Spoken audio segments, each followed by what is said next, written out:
কি কি অঙ্ক আছে।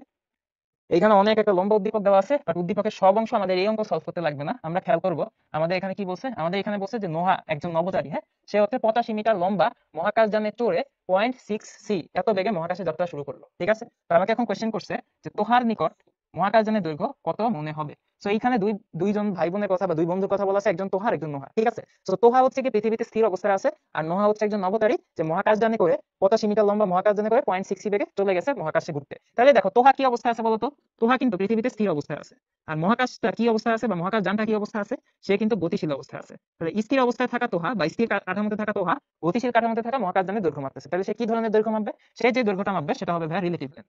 কি লেন্থ মাপবে বলতো, রিলেটিভ লেন্থ মাপবে, রিলেটিভ লেন্থ মাপবে। সো যেহেতু সে রিলেটিভ লেন্থ মাপবে, আমরা বলতে পারি সে আসলে এল মাপবে, এল। তাহলে এল এর ইকুয়েশন কি ভাইয়া, L naught into root over 1 - v² / c²। তাহলে দেখো ভাইয়া এখানে আমাদের এল নটের ভ্যালুটা জানা লাগবে। এল নট কত, আমাদের মহাকাশযানটা 85 মিটার লম্বা, মানে আমরা বলতে পারি যে যখন এটা তৈরি করা হয়েছে স্থির অবস্থায় ছিল সে 85 মিটার লম্বা ছিল।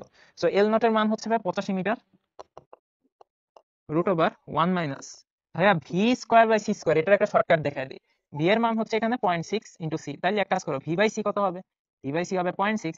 তাহলে দেখো v²/c² কত হবে, এটা হবে 0.6²।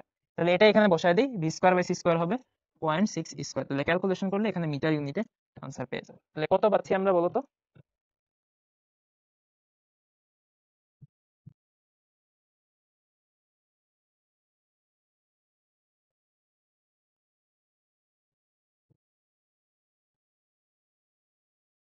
প্রবলেম হয়। তুমি আমাদের সাথে সাথে প্রবলেম গুলো আগাও, তাহলে আইডেন্টিফাই হয়ে যাবে। এই অঙ্কে আশা করি আইডেন্টিফাই করা প্রবলেম না। স্থির কাঠামো থেকে গতিশীল কাঠামোতে মেজারমেন্ট করা হচ্ছে। সো দুইজন সেম কাঠামোতে নাই, সো যে মেজারমেন্ট হবে সেটা হবে রিলেটিভ মেজারমেন্ট বা রিলেটিভ লেন্থ। ঠিক আছে, এই হচ্ছে গিয়ে ঘটনা। সেইখানে আমি এল মাপতেছি, এল নট দেওয়া আছে।